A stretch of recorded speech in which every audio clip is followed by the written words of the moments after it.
السلام علیکم ورحمۃ اللہ وبرکاتہ۔ عزیز دوستو، رمضان کا مہینہ آ رہا ہے، بلکہ بہت زیادہ قریب پہنچ گیا ہے۔ اس کی برکتیں اسی بندے کو ملیں گی جو اس کی چاہت کرے گا، اس کا انتظار کرے گا۔ رمضان کے انتظار کی ایک صورت یہ بھی ہے کہ ہم اس کے چاند کو دیکھنے کا اہتمام کریں۔ یہ حضور پاک صلی اللہ علیہ وسلم کی سنت ہے۔ آپ صلی اللہ علیہ وسلم بڑے اہتمام کے ساتھ چاند دیکھا کرتے تھے۔ اپنی امت کو بھی یہ تعلیم دی کہ چاند کو دیکھنے کا اہتمام کرو، کیونکہ چاند جب ہم دیکھیں گے تبھی ہم روحوں والی عبادت پوری کر سکیں گے، تبھی بھی تو ہمیں پتہ چلے گا کہ اب رمضان شروع ہوا ہے۔ جیسے ہم شدت سے انتظار کرتے ہیں کہ رمضان کب آئے گا، اور کئی لوگوں کو تو بہت زیادہ شدت ہوتی ہے، ان کی چاہت ہوتی ہے، وہ اللہ رب العزت سے دعائیں مانگتے ہیں کہ اے اللہ ہمیں رمضان تک پہنچا دے، ہمیں اتنی زندگی اور دے دے کہ ہم رمضان کی رحمتیں، رمضان کی برکتیں اور رونقیں اپنی آنکھوں سے دیکھ لیں۔ تو رمضان کا چاند کب نظر آئے گا؟ اگر آپ رمضان کا چاند دیکھنا چاہتے ہیں تو آپ کے لیے 2 دن ہیں، یا تو شعبان کی 29ویں تاریخ کو دیکھنا پڑے گا، اور اگر 29 کو نظر نہیں آیا تو پھر شعبان کی 30 تاریخ کو دیکھیں گے۔ اگر آپ کو شعبان کی تاریخوں کا نہیں پتہ تو پھر آپ کو چاہیے کہ چاند کو دیکھنے کا اہتمام 23 اپریل کو کریں۔ 23 اپریل کو شعبان کی 29 تاریخ ہے۔ 23 اپریل کی شام کو آپ دیکھیں۔ اگر آپ کو چاند نظر آ جائے تو اللہ تعالیٰ سے دعائیں مانگیں، اور اگر نظر نہیں آتا، یہ اعلان ہو جاتا ہے کہ چاند نظر نہیں آیا، تو پھر آپ کو چاہیے کہ 24 اپریل کو چاند کو دیکھنے کا اہتمام کریں۔ 24 اپریل کو تو نظر ضرور آئے گا، کیونکہ چاند کی 2 ہی تاریخیں ہوتی ہیں، یا تو یہ 29 تاریخ کو نظر آتا ہے یا 30 کو نظر آتا ہے۔ تو سب سے پہلے آپ چاند کو دیکھنے کا اہتمام 23 اپریل کو کریں۔ اپنے گھروں کی چھتوں پر دیکھیں، باہر جا کر دیکھیں، کہیں بھی جا کر دیکھیں، آپ کو اس کا ثواب ملے گا، آپ کا یہ عمل ضائع نہیں جائے گا۔ اور اگر 23 اپریل کو نظر نہیں آتا، کوئی خبر نہیں آتی، تو پھر آپ کو چاہیے کہ 24 اپریل کی شام کو دیکھیں، تب تو انشاءاللہ ضرور نظر آ جائے گا، کیونکہ وہ چاند کی آخری تاریخ ہوتی ہے۔ تو جن لوگوں کو یہ باتیں معلوم نہیں، ان تک اس ویڈیو کو ضرور پہنچائیں۔ دوستو، اب ہم آپ کو بتاتے ہیں 3 ایسے لوگوں کے بارے میں جو زنا کر کے بھی بے قصور ہوتے ہیں، یعنی کہ اگر وہ زنا بھی کریں، اگر ان کے ساتھ زنا بھی ہو جائے، تب بھی اللہ تبارک و تعالیٰ ان کے گناہ کو نہیں لکھتا۔ دوستو، ایک دن حضرت علی رضی اللہ تعالیٰ عنہ مدینے کی گلیوں میں چلے جا رہے تھے کہ آپ رضی اللہ تعالیٰ عنہ نے دیکھا کہ کچھ لوگ بڑے غصے کی حالت میں ایک عورت کو گھسیٹتے لے جا رہے ہیں۔ وہ عورت خوف کے مارے کانپ رہی ہے۔ حضرت علی رضی اللہ تعالیٰ عنہ نے پکار کر کہا، تم اس عورت کو کیوں گھسیٹ رہے ہو؟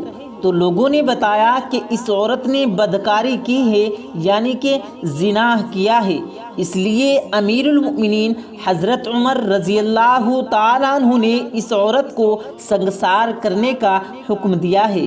حضرت علی رضی اللہ تعالیٰ عنہ نے اس عورت کو ان کے ہاتھوں سے چھین لیا اور ان لوگوں کو خوب ڈانٹا پھٹکارا۔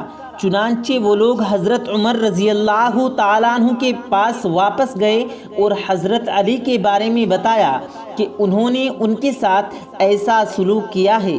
حضرت عمر بن خطاب فرمانے لگے کہ حضرت علی نے ضرور کسی بات کے معلوم ہونے پر ایسا کیا ہوگا، جاؤ ان کو میرے پاس بھیجو۔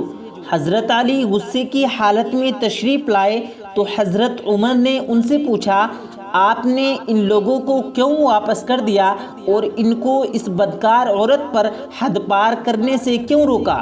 تو حضرت علی نے فرمایا کہ اے امیر المؤمنین، کیا آپ نے رسول کریم صلی اللہ علیہ وسلم کا یہ ارشاد نہیں سنا کہ آپ صلی اللہ علیہ وسلم نے فرمایا 3 طرح کے لوگوں سے قلم اٹھا لیا گیا ہے، یعنی وہ بے قصور ہیں اگر وہ خطا بھی کرتے ہیں۔ نمبر 1، سونے والا آدمی یہاں تک کہ وہ بیدار ہو جائے، یعنی اگر وہ سو رہا ہے جب تک اٹھ نہ جائے۔ نمبر 2، نابالغ جب تک کہ وہ بالغ نہ ہو جائے۔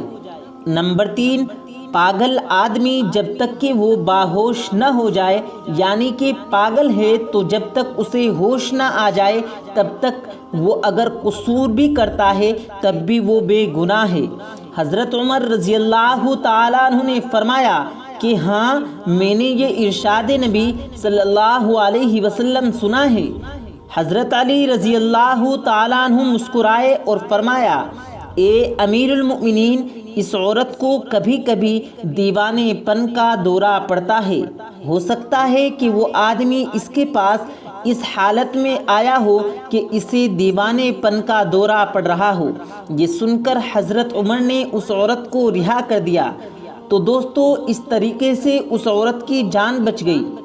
دوستو، اب ہم آپ کو بتاتے ہیں 3 ایسے وقت کے بارے میں جن کے بارے میں حضرت علی رضی اللہ تعالیٰ عنہ نے فرمایا کہ جو بندہ ان 3 وقتوں میں اپنی حاجت اللہ رب العزت کے سامنے رکھتا ہے اور اپنی ضروریات کا سامان اللہ پاک سے مانگتا ہے، چاہے وہ اولاد ہی کیوں نہ مانگے یا پیسے یا پھر مال و دولت ہی کیوں نہ مانگے، اللہ پاک اس کو ان 3 وقتوں میں جو بھی وہ مانگتا ہے، جو بھی ضرورت اللہ پاک کے سامنے رکھتا ہے تو اللہ پاک اس کو ضرور عطا فرماتے ہیں۔ اور دوستو، دوسری بات، ہم آپ کو ایک ایسا وظیفہ بتائیں گے کہ اگر 11 دن تک رات کو آپ اس وظیفے کو کرتے ہیں تو انشاءاللہ آپ کی ہر حاجت پوری ہوگی اور آپ کے گھر میں خوب خیر و برکت ہوگی اور اللہ رب العزت کی غیب سے مدد آئے گی اور برکت ہی برکت اور رحمت ہی رحمت ہوتی ہوئی آپ کے گھر میں نظر آئے گی۔ تو دوستو، وہ 3 وقت کون سے ہیں؟ آئیے ہم آپ کو بتاتے ہیں۔ دوستو، ایک شخص حضرت علی رضی اللہ تعالیٰ عنہ کی خدمت میں آیا اور کہنے لگا، یا علی، وہ کون سا وقت ہے کہ جب بھی میں دعا مانگوں تو فوراً قبول ہو جائے؟ تو حضرت علی رضی اللہ تعالیٰ عنہ نے فرمایا، اے شخص، میں نے اللہ کے رسول صلی اللہ علیہ وسلم سے سنا ہے کہ 3 موقع ایسے ہوا کرتے ہیں جن میں اللہ اپنے بندوں کی دعا کو رد نہیں کرتا۔ اس شخص نے پوچھا، یا علی، وہ کون سے 3 لمحے ہیں؟ تو حضرت علی رضی اللہ تعالیٰ عنہ نے فرمایا، نمبر 1، جب انسان کا جسم کانپنے لگے اور تھر تھرانے لگے، اس وقت مانگی گئی دعا اللہ رد نہیں کرتا۔ نمبر 2، جب دل میں اللہ کا ڈر ابھرنے لگے، اس وقت بھی انسان اگر کوئی حاجت اللہ رب العزت سے مانگتا ہے تو اللہ اس کی حاجت کو ضرور پورا کرتا ہے۔ اور نمبر 3، جب انسان کی آنکھیں نم ہو جائیں تو اس وقت میں مانگی گئی دعا کو بھی اللہ رد نہیں کرتا بلکہ ضرور قبول کرتا ہے۔ اور یاد رکھنا، ان 3 حالتوں میں انسان کائنات کی جو بھی چیز مانگے وہ اسے ضرور ملتی ہے، چاہے وہ صفا مروہ کے پہاڑ کے برابر سونا چاندی اور ہیرا ہی کیوں نہ ہو۔ دوستو، اب ہم آپ کو ایک ایسا وظیفہ بتائیں گے جس سے آپ مالدار ہو سکتے ہیں اور انشاءاللہ آپ کے گھر میں بہت زیادہ برکت ہوگی۔ دوستو، وظیفہ یہ ہے، آپ کو 11 دن تک اللہ تعالیٰ کا یہ مبارک نام یا رزاق کہ اے اللہ، میری مالی پریشانی دور کر دے، مجھے زیادہ سے زیادہ روزی دے دے اور حلال روزی دے دے۔ تو دوستو، یہ وظیفہ کرنے کے لیے آپ کو رات کو سوتے وقت وضو کرنا ہے۔ وضو کرنے کے بعد جب آپ بستر پر لیٹیں تو داہنی کروٹ سنت طریقے پر آپ کو لیٹنا ہے۔ پھر لیٹنے کے بعد آپ کو اپنی حاجت دل میں رکھ کر یا رزاق کو 101 مرتبہ 11 دن تک پڑھنا ہے اور ہر رات اسی طریقے سے وضو کر کے ہی پڑھنا ہے۔ انشاءاللہ تعالی کچھ ہی دنوں کے اندر آپ کی ہر حاجت پوری ہو جائے گی اور اللہ کی مدد غیب سے آپ کے گھر میں آئے گی۔ اللہ کی رحمت اور برکت آپ کے گھر میں برسنے لگے گی انشاءاللہ۔